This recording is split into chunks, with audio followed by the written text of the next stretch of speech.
Assalamualaikum warahmatullahi wabarakatuh. Alhamdulillah rabbil alamin. Asyhadu an la ilaha illallah wahdahu la syarika lah wa asyhadu anna Muhammadan abduhu wa rasuluh. Allahumma salli wa sallim wa barik ala sayyidina Muhammad wa ala alihi wa sahbihi ajma'in, amma ba'du.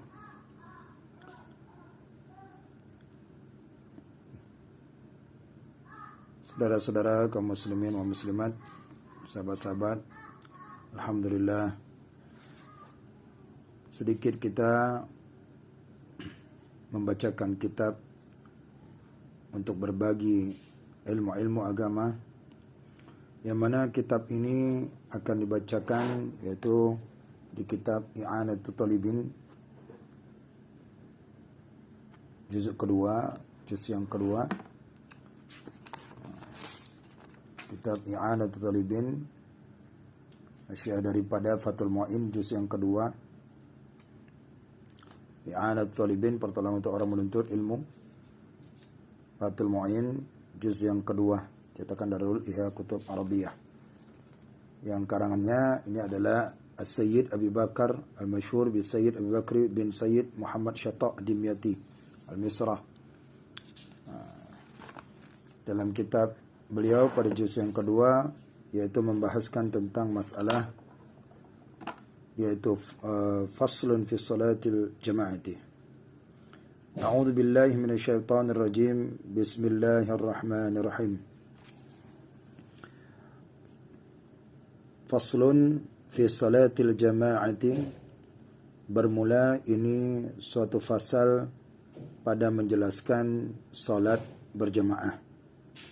Di sini Sayyid Abu Bakar Syatta' pada kitab beliau yang bernama kitab I'anatul Talibin, hasyiahnya beliau menyatakan, menjelaskan yaitu tentang perkara-perkara yang berkaitan dengan salat berjamaah dan kelebihan-kelebihannya juga. Ai fi bayani ma yuta'allaqu bis salati min haitsul jama'atu. Artinya di dalam menjelaskan sesuatu yang berkaitan, yang berhubungan dengan salat min haitsul jama'atu, daripada sisi jamaah. Apa sisi daripada jamaah itu? Min syurutiha, daripada syarat-syaratnya jamaah, wa adabiha, dan daripada adab-adabnya salat jamaah, wa makruhatiha, dan daripada salat makruhnya salat berjamaah, wa mustaqatatiha, dan daripada yang menggugurkan salat berjamaah. Nah, di sini musannif pengarang kitab I'anatul Talibin yaitu Syekh Abu Bakar Syatta' akan menjelaskan tentang daripada syaratnya salat berjamaah, adabnya salat berjamaah, makruhnya salat berjamaah, dan yang menggugurkan salat berjamaah. Ilmu-ilmu seperti inilah yang harus dimiliki dan diketahui oleh orang-orang yang ingin mendapatkan pahala dan daripada yaitu salat berjamaahnya.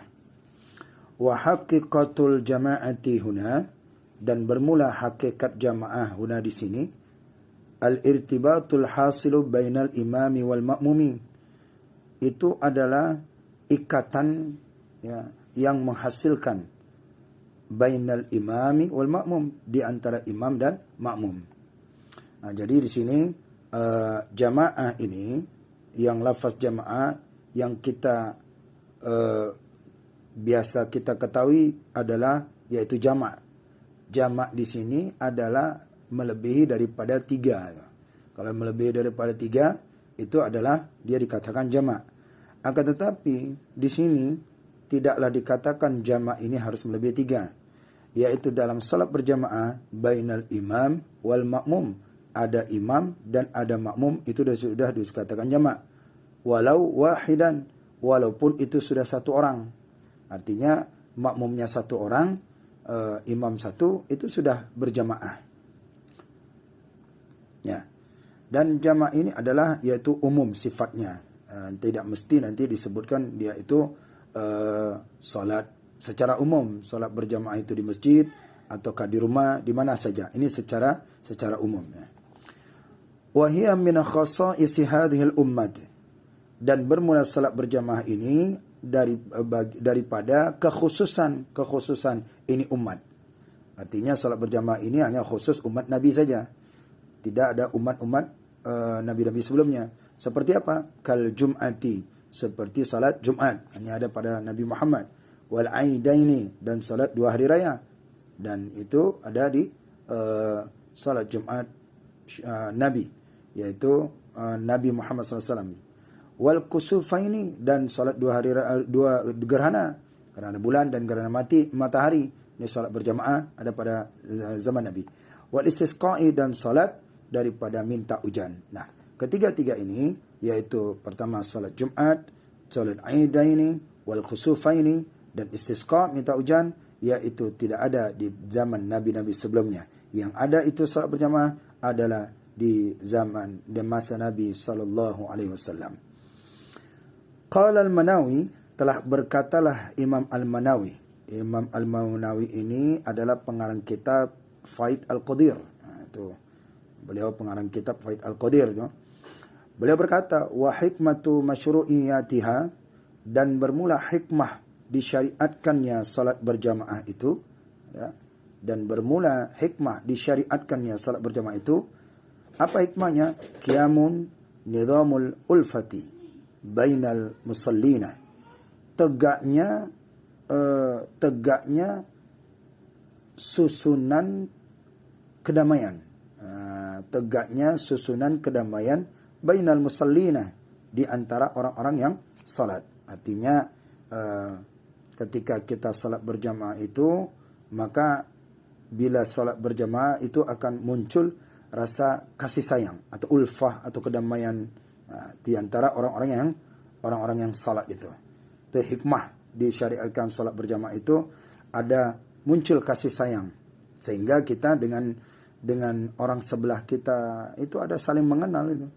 Makanya jangan sampai salat kita berjamaah di tetangga sebelah kita atau orang yang salat sebelah kita itu kita tidak kenal gitu. Makanya ada muncul di dalam hati itu ulfah, nizamul hufah, kesusunan yang sangat ulfah, kasih sayang. Ya, artinya itu kedamaian. Walidha, dan oleh karena demikian, syuri'atil masajidu fil mahal, dan oleh karena demikian disyariatkanlah itu salat jamaah di masjid-masjid fil mahal, pada satu tempat. Nah, itu makanya disyariatkan, dianjurkan itu salat berjamaah itu di masjid. Supaya apa? Supaya ada ulfah itu tadi, kedamaian hati, salat bersama, seperti gotong royong lah. Ya, kalau gotong royong kita, pekerjaan-pekerjaan yang sulit menjadi ringan, dan saudara-saudara yang tak kenal menjadi kenal. Nah, itu makanya dianjurkan kita salat di masjid, itu salat berjamaah, kata Nabi SAW. Liyahsula ta'ahuda bil liqa'i fi awqatis salati bainal jirani. Itu maksudnya. Artinya supaya menghasilkan at-ta'ahudu, saling perhatian satu sama lain, saling perhatian, bil liqa'i, dengan sebab pertemuan, dengan sebab bertemu itu. Jadi ketika orang itu tidak pernah ketemu dengan di jalan atau karena sibuk kerja, tapi yang bisa menyatukan hati seseorang itu ketika itu adalah salat berjamaah. Lebih lagi salat berjamaah yang ada di masjid. Ya. At-ta'ahud bil liqa' fi awqatis salati, di dalam waktu-waktu salat. Bainal jirani, yaitu di antara tetangga daripada orang yang salat satu sama lain dengan salat berjamaah.